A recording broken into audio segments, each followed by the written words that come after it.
So as you mentioned, my name's Tim Moak. So this section, what I'm trying to talk about is how do we help students feel seen, especially in classes that are larger. And so the class I teach a principles of management class every semester. It's roughly about 90 students. And it's one of our introductory classes, but primarily geared towards juniors and seniors. And so because it's introductory, I get students from all over campus. I get students from agriculture, I get aerospace, I get fashion, I get leisure, I get sports management, I get music. Like that's one nice thing about that class is I get students from all over the place. And so one of the things that I'm focused on in that class is how do I help these students from all different walks of campus kind of feel connected to me as a management department professor, and how do I help them become more connected? And so as I go through and share this with you, I'm going to share some things that may work for your class, but there are also some things that may not work for your class. Obviously, hopefully you can get something out of this presentation I put together.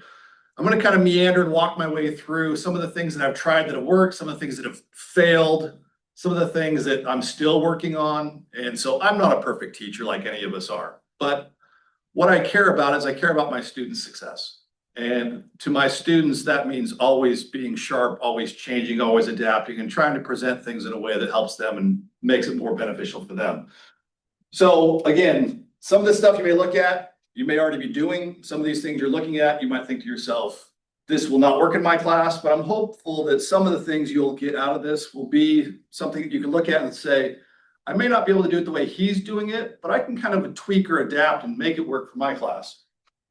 And so to begin with, what I want to do is, one of the things that I always focus on is this theory.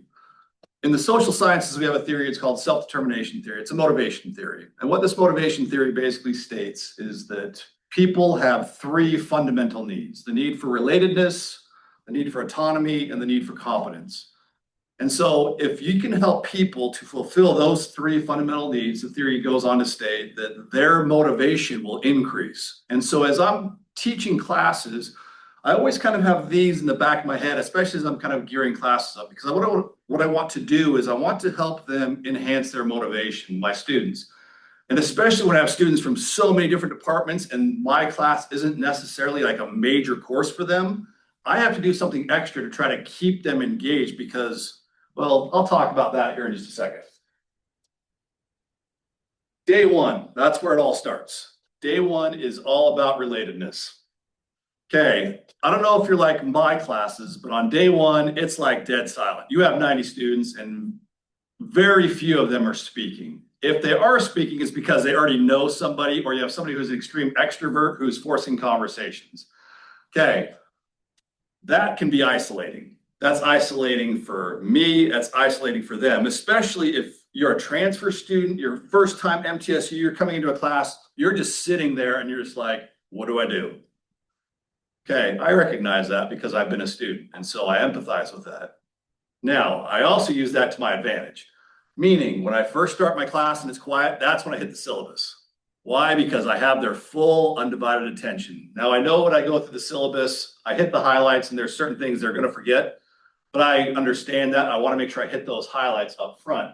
And I'll talk about a few of those here in a second. But once the syllabus is done, I don't want silence anymore in my class. Meaning, especially at the beginning of my classes. So I have to set the stage for that. And so what I do is, I know that in a big class, I can't go through the room and say, please stand up and introduce yourself. Please stand up and introduce yourself. That won't work in a big class. Number one, you could try it, but it'll take too long. But number two, you're going to have a lot of students who just aren't comfortable speaking up in front of all their peers. And so what I do is I briefly introduce myself, but then here's where it switches and I kick to relatedness. Relatedness doesn't necessarily mean they have to connect with me, but they have to connect with somebody. And on day one, it's one of the most important days that they can connect with somebody. And what I want them to do is I want them to connect with somebody else in the class.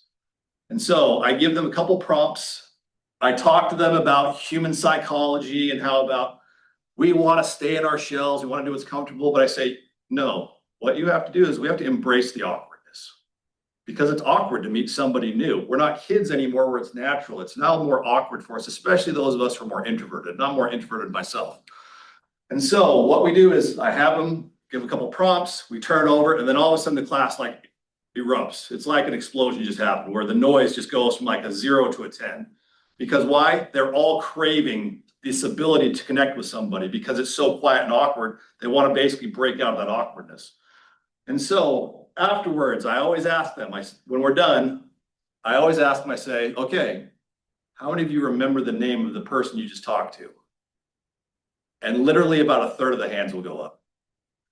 And I remind them, I say, one of the most important things that we oftentimes forget to do when we're meeting new people, especially in a classroom setting, is we jump right into the assignment before we do the stop and, hi, my name's Tim. What's your name? So what I then do is I say, if you didn't get their name, it's okay. I want you now to go back to your partner and ask them their name. Why? Because on day one, it's okay to do that. On day 20, it's not. Because then it's awkward. Because then you're like, hey, buddy. Okay. And we just want to avoid that completely. Now, part of the reason why I do this is from personal experience. When I was an undergrad, I had a very large class section. It was a biology section that I was attending. I had a really good high school biology teacher. And when I showed up in this biology class, again, a big class, the teacher gave us all of his PowerPoint notes on day one. Like we actually had to buy them from the bookstore. And after about 2 weeks, I very quickly realized that all he was doing was just kind of going through the slides and explaining the slides. And I thought, I already know all this stuff. Because again, I had a pretty good teacher. I remembered the material. Okay, you're not going to hear this from a professor. I didn't attend class that much. Why? It wasn't my major area. And number two, I felt like I knew the stuff. But the reasons why I still went to class on the days I went was because I had two friends in the class. One that I knew beforehand and one that I made friends with the first couple of weeks. And so I went back to class basically to catch up with them. And while I was catching up with them, I'd make sure I wasn't missing anything in the class. Long story short, I get my B+, move on.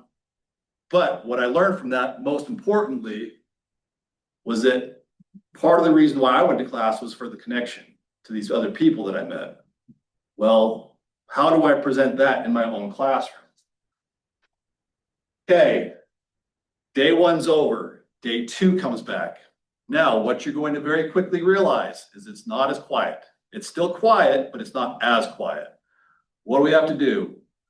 You're going to find out, at least from my experience, is that every student's going to basically go back to the same seat they're already in. It's human nature. So as I do this, I also don't do a seating chart because going back to self-determination theory, I like to have autonomy. So if a student didn't connect with somebody that first day and they're like, I just don't want to be stuck here all semester, they can move. So they go pick their new seat the second time around. Again, my class is 90. If you have a class of 300, it's going to be slightly different. But in my class of 90, this is kind of the way I like to work it and kind of take care of things. Now, on that second day, our introverts still need help. Why? Because even though they made that initial connection, they're still not going to feel super comfortable in the class, especially starting up that conversation.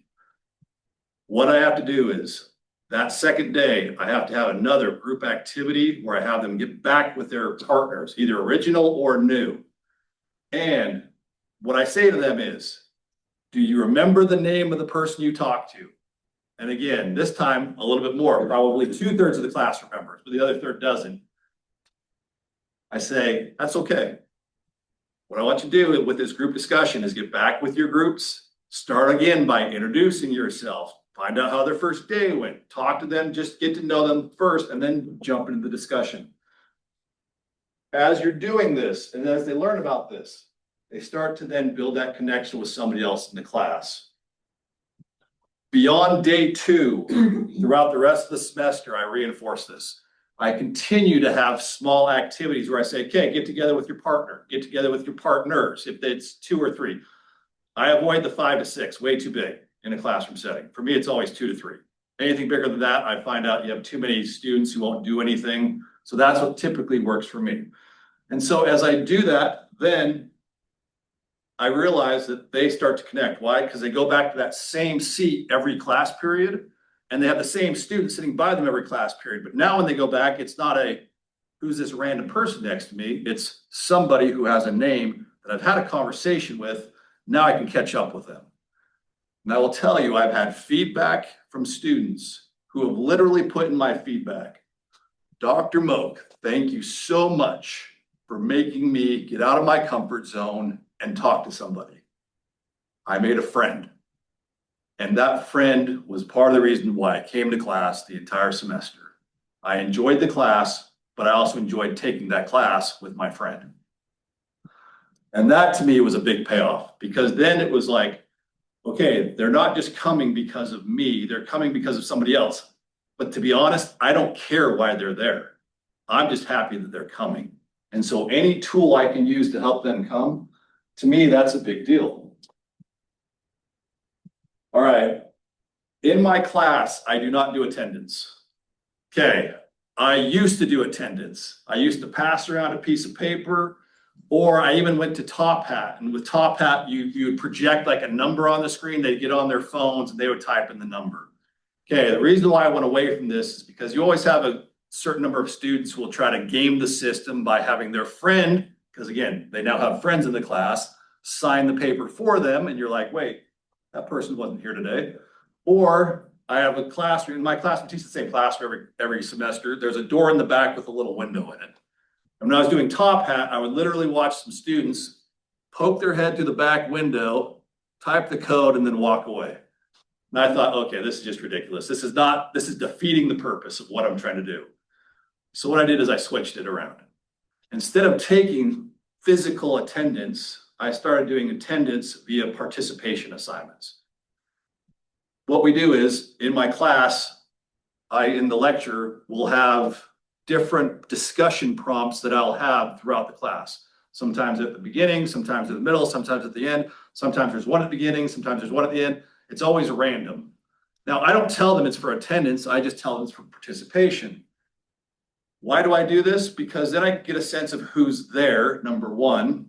Number two, I can then put them in small groups so that they're working with the people, so I can kind of get a sense of who's working with who. And then number three, I kind of start to get to learn about who they are as a person. Okay, I'm going to touch on that here in a little bit, but that's one of the big keys. Okay, the question then comes up, what if they miss class that day so they don't get the participation points? Because it's participation points in this class, I trade time for time.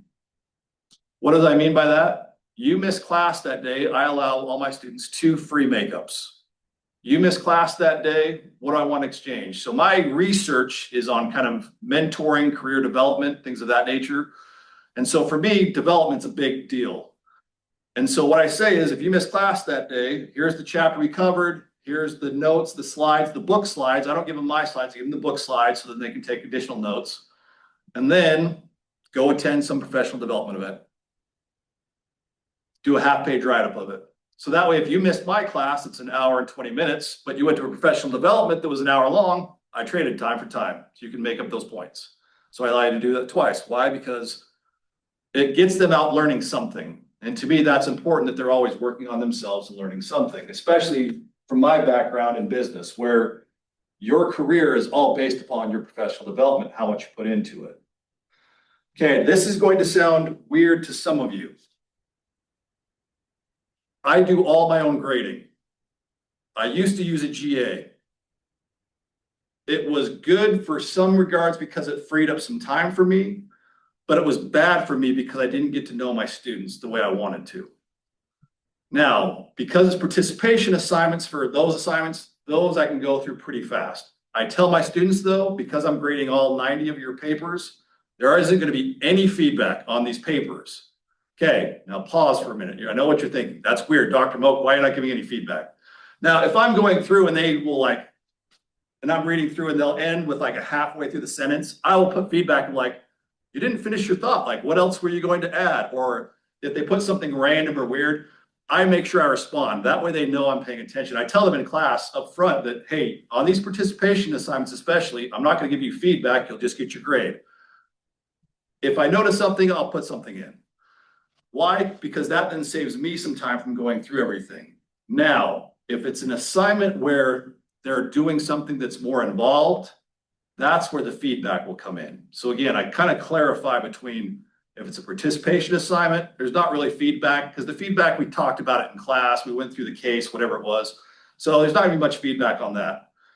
If it's something more personal, then I'm gonna provide some feedback.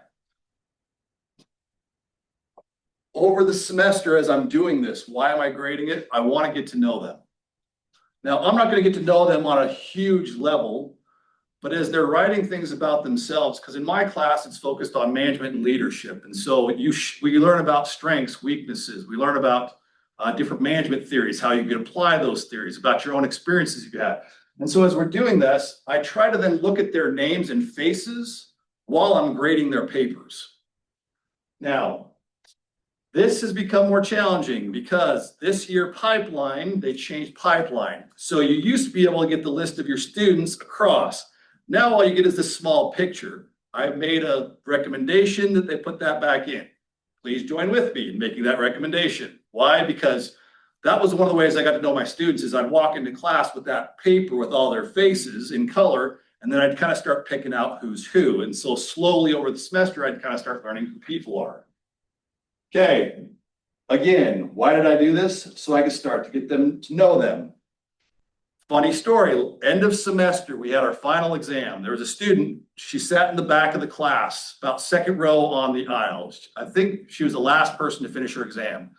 She walks up, she hands me her exam since the class was empty, basically. I said, oh, have you decided what part of accounting you're gonna go into? You're gonna go to tax, you're going to auditing? And then she just kind of turned her head and she stared at me like, what? And it took her a second. And then it dawned on her that I knew who she was. And her response was, and it still makes me laugh, oh my goodness, I forgot you actually read our papers. I started laughing because I was like, yes, I read your papers. Because what it did is it kind of showed her that even in the class of 90, she now knows that I knew who she was. And to me, that was important because again, I not only want them to make connections with the students first, but I want them to start making connections with me. Why? So that the class becomes something more than it is. Now, this is where I change it up. I said before I don't do feedback. In my class, we have one very, very large project. It is a 2-page paper they do. So throughout the semester, we do several different assessments that they take. They learn about their strengths, like I said, their weaknesses. And so what I have them do is at the end of the semester, I have them do a self-reflection project. That's this 2-page paper. Okay, with this 2-page paper, I give them the rubric up front and I say, okay, here's what you need to have. Here's all the different parts. Make sure you mention this assessment and this assessment. And then as I'm going through it at the end, I say to my students, if you would like feedback on this assignment, please let me know. Now, I explain, this is not feedback that you typically get in a class from the standpoint of, hey, you missed the period here, or good thought there, or nice job there, or please complete that sentence. This is not a grading type feedback. This is actually personalized feedback. Why? Give you a little bit more of a sense. What this paper is this is a paper where they're describing their potential for management and leadership in the future. Where are they strong? Where are they weak? What are their goals? And so you have some students who will just go through the motions and just basically, type the paper up. But you'll have some students who will go through and actually give some thought and put their effort into this. And so when I do this, I make it due about 3 weeks before the semester ends. Why? Because this is a huge lift on my part. Why? Because I've got 90 papers coming in, 2 pages each, and I'm giving feedback. And it's not just surface level feedback. This is deep level feedback where I actually go through based upon your assessments, based upon how I've gotten to know you over the semester, based upon this, here's what I think for you.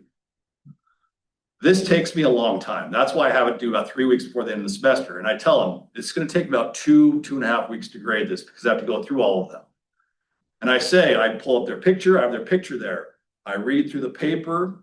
I will then do the rubric. And I say, if you just want a grade, I will just fill out the rubric, post the rubric, you're good to go. And I say though, if you would like me to sit, think, and analyze about what you've submitted, I will do that. Now, one of the things I learned is when I first started to do this, I did it for everyone. That was a waste of time. The reason why is because on D2L, you can always see who read the feedback. And I looked at it and half the class didn't read the feedback. I thought, wow, I just wasted my time. So instead, you notice a little asterisk right there. They have to ask for the feedback. They have to be proactive to ask for it. And so usually I get about half the class who will ask for feedback because again, I have students from all over the campus. So some of them, they don't necessarily care about my feedback because I'm a pro pilot major, Dr. Moak. Like, I'm just going to go fly a plane. I don't need to know what you think of my management leadership experience. I totally get that, and I'm totally okay with that. It doesn't hurt my feelings at all. Okay, this is the one that I will then type up 2, 4, 5 paragraphs of feedback for them. Again, this is a heavy lift. This is not like a little, you missed stuff here. And I won't even comment on, their grammar because that's all in the rubric. Okay. This is where they actually find out that I know who they are and I care about them as a student, even in a class of 90. Now, again, you have the group that they don't care, and I'm totally okay with that. But what I'm focused on is those students who really want to get to know you, who want that feedback. This, I have found, means more to my students than I could ever explain. I will give you a couple examples. I had a student who said in her response, my potential for management is okay. One of the areas I struggle with though is I'm pretty shy. For example, in your class, I always have ideas when you ask questions, but I never feel comfortable raising my hand in front of a group of 90. It's just too overwhelming. In my feedback to her, I said, okay, in my class, as you've noticed, I will never make fun of anybody who shares their thoughts or ideas, even if it's wrong. Like, we'll just kind of, take it and move forward. I said to her in the feedback, next class, I want you to come to class. I'm going to ask a question. Raise your hand, answer the question. I will say, yep. And then we will just move forward. But I said, after you ask that question, I want you to sit back, not even listen to my answer. And I want you to pat yourself on the back, not physically, but metaphorically, pat yourself on the back because why? You just overcame one of your fears. Next class period comes. Me and her are the only ones who know about this. I asked the question in class to everybody. She actually raised her hand. I called on her. She answered the question. I responded, we moved on. But the funniest thing happened is when she was finished, you could see the weight lifted off of her. She got back in her seat and then the biggest smile popped on her face. She's like, I did it. And I was like, you did it. Nobody else knew it in the class except for me and her. I had another student, and again, lots of different stories, share a couple. Another student who said, I'm very introverted, so I struggle with, making friends, meeting people. And so my response to her, I said, well, one of the things we have to learn about or understand is that when we're dealing with other people, there's social cues. And I said, one of the social cues as an introvert you can pull upon is just remembering to smile to people. Because why? If you smile to an extrovert, that extrovert's going to read that cue that, hey, I'm open. You can come talk to me. That way, you don't always have to make the first step. They will make a step towards you. And the next class period, when I saw her, she walked in the door. She looked at me. She smiled. I looked back at her. I smiled. And I was like, yep, you got it. And this last one was probably one of the most important ones. Why I keep doing it. Why? Because selfishly, I don't like doing this because of how much time it takes. But I also do it because I know how important it is. So, excuse me. There was a student who shared in his feedback or in his paper how hard of a semester he's had, how difficult life has been. And so in my feedback to him, I don't remember what I put. I just gave him some encouragement, just told him what was going on, gave him some advice. I saw that student, I don't know if it was later that semester, next semester, in the hallway, and he stopped me. He said, hey, Dr. Moak, I just want you to know how much that feedback meant to me. The advice you gave helped change me. And I was like, that's why I do this. Like, that was the payoff. In a class of 90, he felt seen. He knew someone cared about him. And so to me, that was everything. Getting to know your students on a deeper level, they notice, they care about it, even though it's class of 90. Now, let me be clear, this is not easy. This is a lift. Like, you have to put forth the effort to do this. But if you're willing to, they will notice, they will appreciate it. This is just last semester again, just some feedback. Makes an amazing effort to get to know all of his students. I unfortunately never visited him during his office hours, so I was honestly surprised he knew my name and remembered things about me that he learned through my assignments, but that just goes to show the extra effort he puts in. He also does a great job of knowing something about each student, no matter how big the class is. There was one student who walked up the end, turned his paper. I was like, Chuck E. Cheese? Because he worked at Chuck E. Cheese, so we always wrote out Chuck E. Cheese. I was like, Chuck E. Cheese? He's like, he kind of smiles and laughs like, Chuck E. Cheese. But he knew. He knew that I knew who he was. Again, that is part of the connections I'm trying to make with my students, is that I want them to feel seen, even though it can be isolating or lonely in a class of 90. And so that relatedness piece to me is huge. It's how do I connect them with other students, and then how do I connect them with me?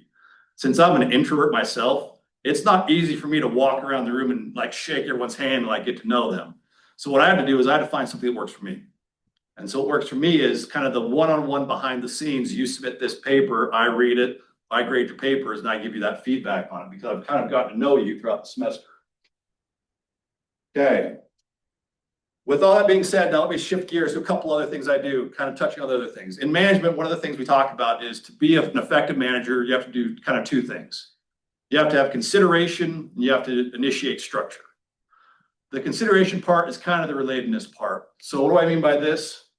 This is the whole semester. I'm 6'6", built like an offensive lineman. I can be an extremely intimidating person to people. If I'm walking down the street and there's an old lady walking this way, she will always cross the street. Why? Just because my nature, I'm just a big person. Now I know that. So when I'm talking to my class, I always try to smile and seem approachable. Why? Because I have to offset that natural wall that exists to let them know that there is no natural barrier because of my size. I try not to be a jerk. I just try to be nice to my students, try to be understanding. Now, with that said, what does that look like for me? Because I'm big into professional development and things of that nature, I always tell them about career events that are happening. I say, hey, aerospace is having their career fair coming up. Business is having their career fair. And then because my class is in person, usually during that 11:20 to 12:45 range, that's usually when the career fairs happen. Okay, I hope I don't get in trouble for this, but those days I cancel class and I meet them at the career fair. And when I'm at the career fair, I'll say hi. And what do? I use it as one of their professional development events they have to turn in. And they do a half-page write-up of it. Again, why? Because if I want them to know I care about them and want them to be successful, I can't just say it. I have to do things that actually show it too. I care about you being successful after you graduate. So what I want you to do, I want you to attend this career fair. And again, feedback. Dr. Moak, thank you so much for making me go to that career fair. I've never been to one before. I feel so much more comfortable going to my next one. Great, that's a win. Okay, now the initiating structure. Even though I'm nice, there always is still accountability. What do I mean by this? At the beginning of the semester, I give them all the dates for here's when the exams are, here's everything. Those are set in stone, we're not changing them. I do not give makeup exams. Instead, what I do is, I've realized that some of my students struggle because they have something come up in life, they get a flat tire, whatever. With a class of 90, I do not want to be doing makeup exams. So instead, what I do is I put in a policy that gives them some autonomy. And that autonomy is I give 4 exams, but I only count their top 3. That way they can drop one. Because without fail, every semester, every test, I get an email from a student like 30 minutes before class. Dr. Moak, I can't make class today.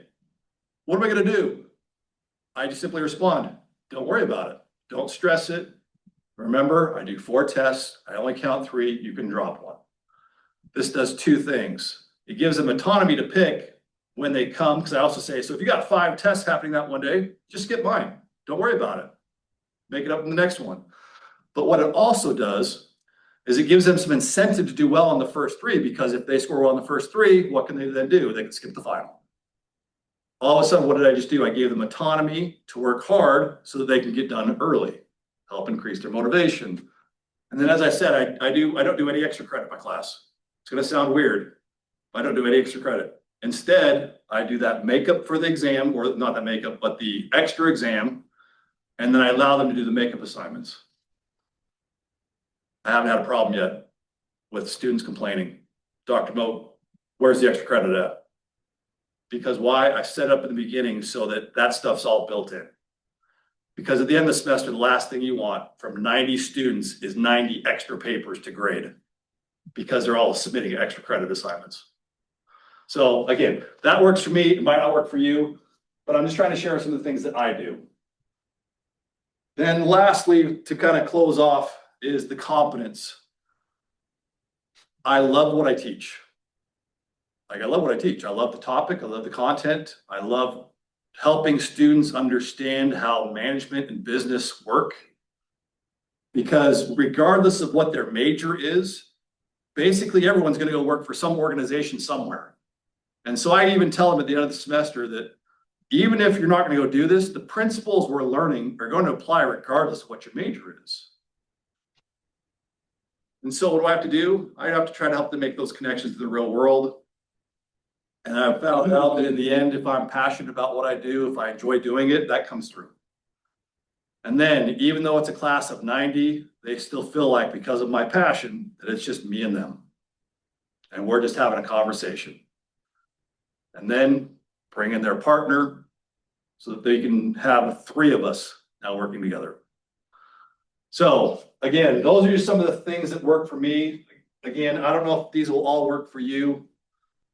I would say though, probably the biggest thing is, if you have time and the flexibility, is look at your curriculum and think about, is there some type of an assignment that I could do that's going to mean something to them, that I could give them actual feedback about, that will help make a difference in their life? And again, I know that's hard depending upon what your topic, but if you think about it hard enough, there usually is something. So that's what I have for you.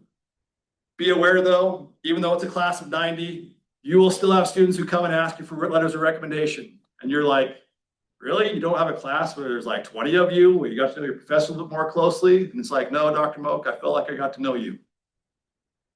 And to me, it's like, wow, okay. Class of 90, we made a connection. So thank you for your time. Hopefully you got something out of this.